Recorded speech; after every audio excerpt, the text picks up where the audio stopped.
Llegó el momento de abrir una ventana al pasado y escuchar esos pasajes de la historia que marcaron el rumbo de nuestra sociedad. Deje que su imaginación vuele y que las ondas sonoras lo lleven de paseo por un inolvidable viaje por la historia.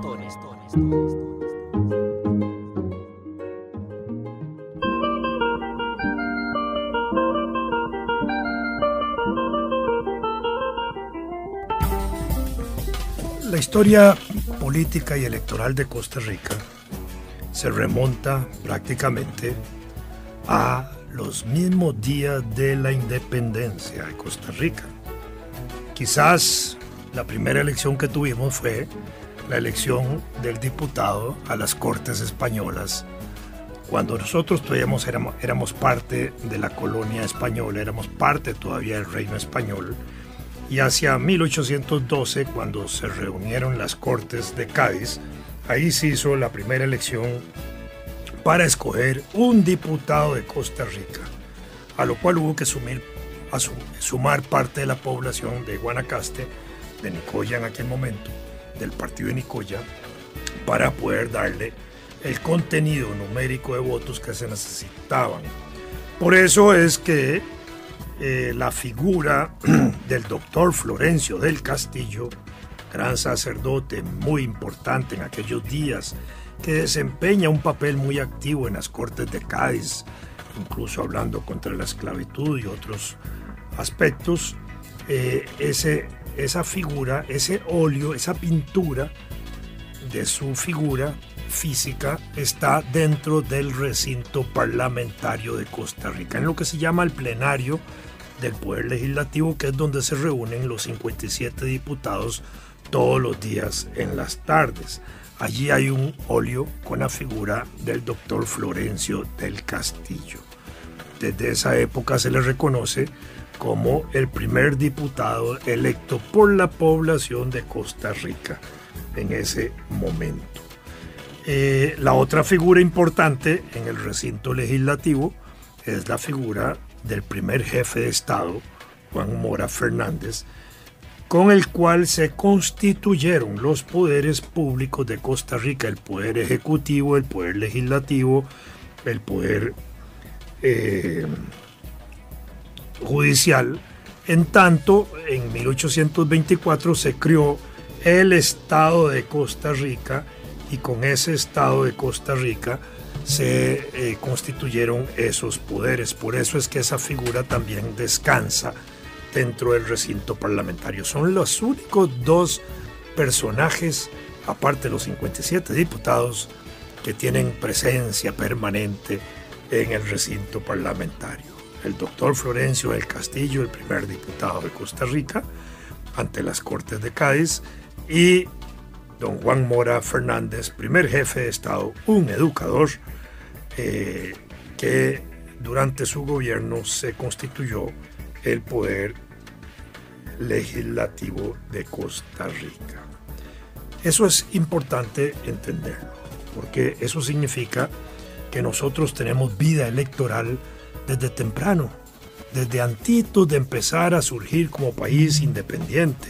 Al finalizar la colonia ya habíamos electo diputados en ese sentido. Y en esos días inmediatos a la independencia también tomamos decisiones importantes para hacer nombramientos de quienes de una u otra manera llegaron a dirigir las llamadas juntas interinas de gobierno y juntas superiores gubernativas de gobierno. Incluso la junta interina, la primera, se llamó Junta Interina y Junta Electoral, que también se constituyó en ese momento para justamente desarrollar y ejercer parte de las actividades que se hacían.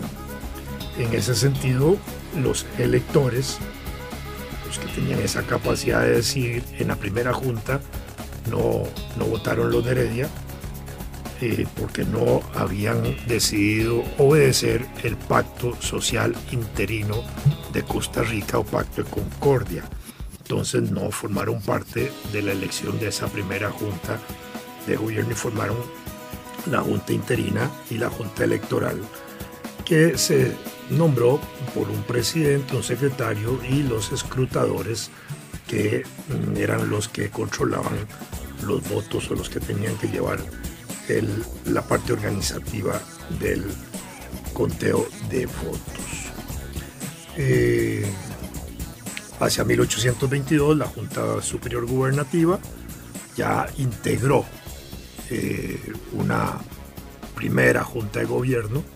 Allí hubo ciudadanos prominentes: Juan de los Santos Madrid, Santos Lombardo, Nicolás Carrillo, Nicolás Carazo, Pedro José Alvarado. Este es uno de los hombres importantes también en Costa Rica. Joaquín Iglesias, Manuel Peralta, Félix Oriamuno, otro sacerdote, Manuel Alvarado Hidalgo. En fin, eran personas que jugaban importantes papeles en aquella época. En esa época, en esa junta que dirigió el país entre el 1 de diciembre de 1821 y la de 1822, el que máximo número de votos obtenía era 17 votos. Hubo 2 de 17 votos, 1 de 13, 2 de 15, luego 1 de 13 y 14 y otros de 12 votos que recibieron en ese momento. Los electores en esa época que participaron eran electores de Cartago, de San José, Alajuela, y habían electores de la región de Boruca, el elector de Bagaces, el elector de Ujarrás, el elector de Escazú, un elector de Pacaca. Para entender esto hay que recordar que en esa época todavía no se habían desarrollado las provincias ni se habían desarrollado los cantones. El territorio nacional era uno solo, se comprendía como un solo territorio, pero las poblaciones sí estaban reconocidas. Y en ese sentido, para la elección de ese periodo de la Junta Electoral, que funcionó entre 1822, del 6 de enero y el 12 de enero de 1822, se eligieron miembros de esos poblados. Ya para la otra Junta Superior Gubernativa de Costa Rica, una que tiene una prolongación desde el 12 de enero de 1821 al 31 de diciembre de 1822, ahí habían aumentado los números de electores y hubo quienes sacaron hasta 19 votos en ese sentido. Y ya en ese tanto empiezan a desarrollarse. Luego hubo un proceso de elecciones en donde se nombró la posibilidad de que nosotros nombráramos representantes en las Cortes del Imperio Mexicano de Agustín de Iturbide. La independencia de México condujo al desarrollo del imperio de Agustín de Iturbide, y para ese momento se ordenó y se eligió como diputado de Costa Rica a las Cortes de México al presbítero José Francisco Peralta. Peralta no llegó a México y entonces lo sustituyó el presbítero Florencio del Castillo, que ya nos había representado a nosotros en las Cortes de Cádiz y vivía o residía en Oaxaca, en México, por lo que se le acreditó como representante de Costa Rica en el Congreso, en las Cortes del Imperio de México. De paso, el padre Florencio del Castillo tiene un gran nivel de desarrollo institucional, político, religioso en México, y ha sido muy bien estudiado esa vida del doctor Florencio del Castillo, tanto en las Cortes como en México. Ya para las elecciones de 1822, del 24 de diciembre de 1822, participan representantes de Cartago, de Ugarra, de Alajuela, de Heredia. Heredia todavía seguía fuera de la Junta, pero no hacia el pueblo de Barba, por lo que se le nombró como elector de esa región de Barba. También de San José ya está Escazú, está Pacaca, está Bagaces, que nombran delegados ante la posibilidad de ir formando electores. Todavía en 1822-23 no habíamos desarrollado las provincias ni las divisiones departamentales, porque se crearon antes que las provincias departamentos, y eso tampoco estaba desarrollado, por lo que todavía se seguían usando esas formas generales de representación por los pueblos. La Junta Gubernativa de 1823 fue la que funcionó desde el 24 de diciembre del 22 hasta 1 de enero del 23. Y después, en 1823, se conformó una asamblea provincial que tuvo representantes por Cartago, Ujarrás, San José, Alajuela, Escazú, Pacaca, Barba, Bagaces y Boruca. Y hubo suplentes también nombrados a ese efecto.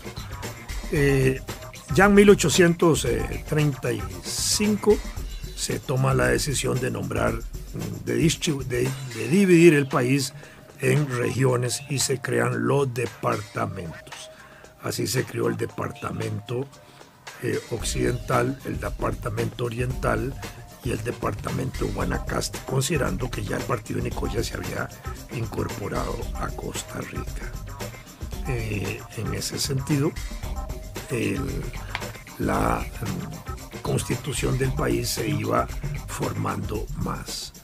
En un congreso constituyente que funcionó entre el 16 de marzo y el 10 de mayo de 1823, participaron de nuevo los representantes de las mismas regiones: San José, Cartago, Heredia, Escazú, Pacaca, Ujarrás, Bagaces, Boruca, Alajuela y Barba. En ese sentido, ya aquí empezaban a dividirse los costarricenses en bandos, como se decía, en bandos políticos. La Junta Superior Gubernativa de 1823, que es la que gobierna todo el año de 1823, desde el 10 de mayo hasta el 8 de septiembre de 1824, es una junta que tiene más miembros, más votos se obtienen para su integración. Quienes más votos sacan es el presbítero Manuel Alvarado Hidalgo, 25 votos, y luego siguieron gente que recibió 22 votos, 20, 23, 16, 18, etc.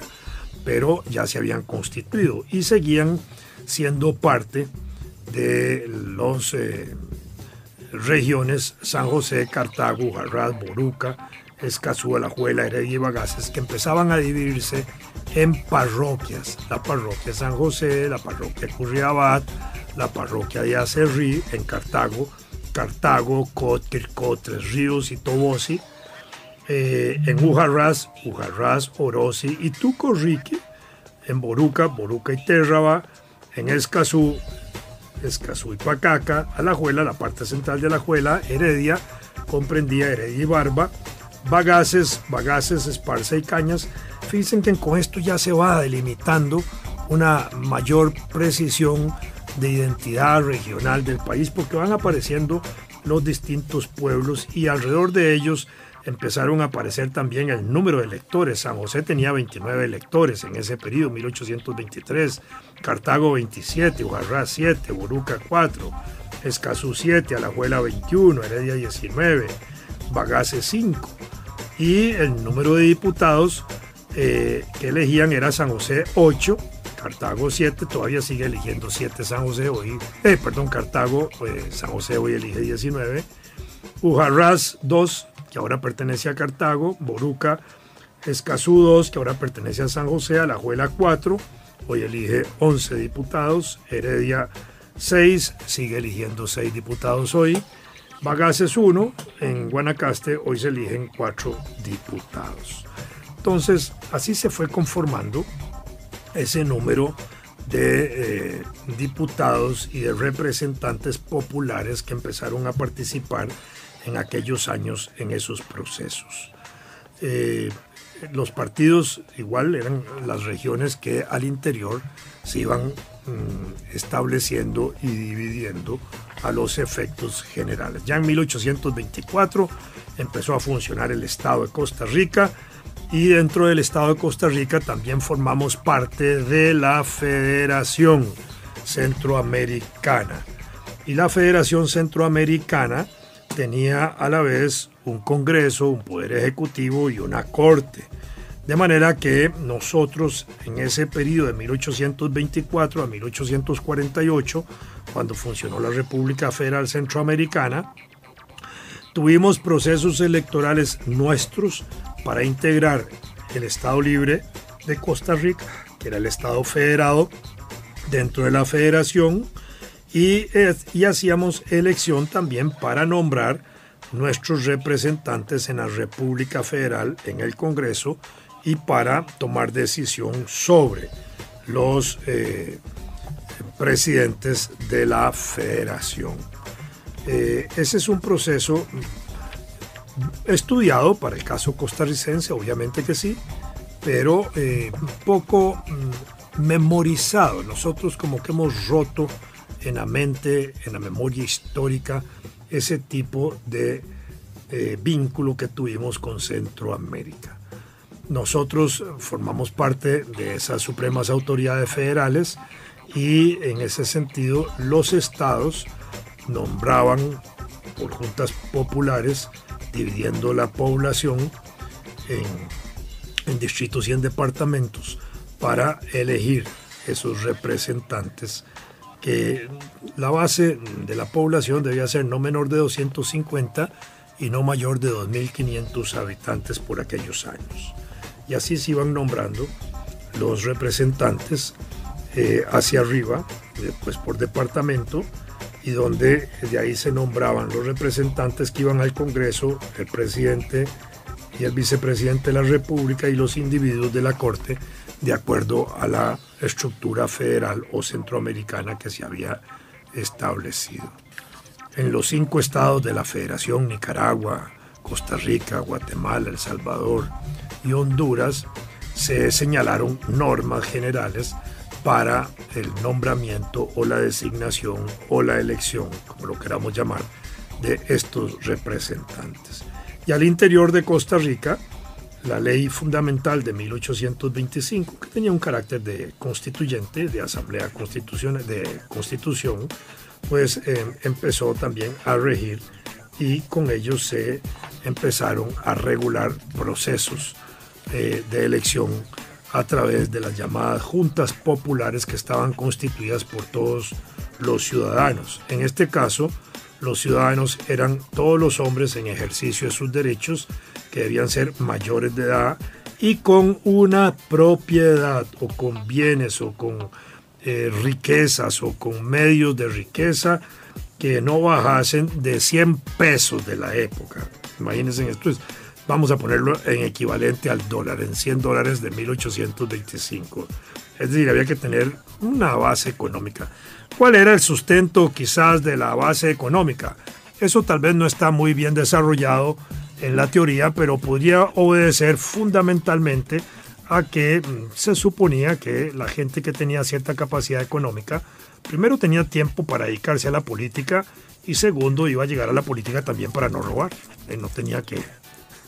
Se podía asegurar de alguna manera que eso. Pero por otro lado, se podía pensar que quienes tenían capacidad económica, medios económicos, propiedades, actividades comerciales o lo que fuera, era gente que también sabía administrar bienes propios y por eso podía administrar bienes generales del Estado o administrar lo que son los intereses de la República y del Estado costarricense. Pienso que ese era el sustrato filosófico de aquellas medidas que existían en esa época para esos años. Esto ha sido muy bien estudiado por gran cantidad de investigadores y historiadores y hasta por expresidentes como Cleto González Víquez, que hizo uno de los estudios más importantes sobre análisis del desarrollo del sufragio en Costa Rica en el siglo XIX y parte del siglo XX. Para las elecciones de 1825, igual la estructura del partido de San José, el partido de Cartago, partido de Heredia, partido de Alajuela, partido de Escazú, Garras y Nicoya, ya iban teniendo ese perfil más cercano a lo que después van a ser las provincias. Siempre se seguían dividiendo en las parroquias que correspondían a los barrios, y en ese sentido, por poner un ejemplo de lo que era la región de Alajuela, Alajuela llegó a comprender en territorio la parte de Bagaces, Cañas y Esparza. Fíjense qué extenso. Cartago, bueno, la misma región que hoy conocemos. En alguna época el cantón de Paraíso y Cartago, cuando ya está como cantón, después de 1848, llega a tener un alcance territorial que llega hasta la costa del Caribe. Fíjense en lo gigantesco que era. Sobre eso después se fueron fragmentando los cantones. El partido de Nicoya quedaba reducido a lo que originalmente era el partido de Nicoya: Santa Cruz, Nicoya y Guanacaste. En esas elecciones para jefe y vicejefe de Estado de 1825 se participaron los mismos partidos con representantes o electores, que en San José eran 3 electores, San José 11, Cartago, Escazú 3, Cartago 8, Huaraz 3, Heredia 8, y de esa manera era muy poca la población que tomaba decisiones importantes sobre el impulso democrático del desarrollo nacional que empieza a desarrollarse en aquellos años. Ya para 1826, con números de habitantes que subían a 16,000 en San José, digo números redondos, 3,000 en Escazú y Pacaca, 12,000 en Cartago, 2,500 en Huaraz, 12,000 en Heredia, 8,000 en Alajuela, 4,600 en Nicoya. Ya el número de electores va aumentando y se van desarrollando los diputados: 3 por San José, 1 por Escazú, 2 por Cartago, 1 por Huaraz, y así se iban nombrando poco a poco estructuras de organización política que tenía que ver con la escasa población del país. Si nos damos cuenta, 1826 teníamos 61,000, casi 62,000 habitantes, y teníamos 13 diputados con 61,000 habitantes, de manera que en esa proporción estaban mejor representados los habitantes. Es decir, 13 habitantes entre 61,000 habitantes daba una muy buena proporción de relación de población por número de habitantes. Hoy tenemos una población que escapa a esos números, porque si en 1826 teníamos 4,600 personas por cada diputado, hoy tenemos casi 60,000 o 70,000 personas por cada diputado. De manera que si pensamos en los orígenes de la democracia costarricense, que tuviéramos una representación tan pequeña, hoy deberíamos entonces tener un congreso como de 300 diputados para tener una representación similar. Sobre todo porque se señala que este año, alrededor de julio, vamos a llegar a los 5 millones de habitantes. Y si con ese mismo criterio de 5 millones de habitantes, tendríamos que tener un diputado por cada 88,000 habitantes. Entonces imagínense en cuánto sería ese número de habitantes. Bueno, en este caso 57 diputados representarían cada diputado 87,000 habitantes. Si fuera 5 millones entre 6,000 habitantes, esa cifra sí es enorme desde el punto de vista de parlamentos, donde tal vez apenas nos compararíamos con México en términos de ¿qué diríamos? De población, para entender esa situación particular. Es decir, tendríamos, para comparar la cifra de 1826 con la de hoy, en más o menos alrededor de 1,000 diputados. Duplicaríamos lo que son los parlamentos de Brasil o el Parlamento de México. Por eso es que tampoco se puede hacer una elección tan directa, porque haría reuniones de diputados, para lo cual no tendríamos casi espacio físico para reunirlos. o tendríamos que hacer un espacio casi similar a un pequeño gimnasio o a un pequeño estadio. Pero así son los procesos electorales, así es la vida electoral de los pueblos, y sobre esa base pues lo que se ha ido haciendo es reduciendo el número de habitantes en representación de los costarricenses.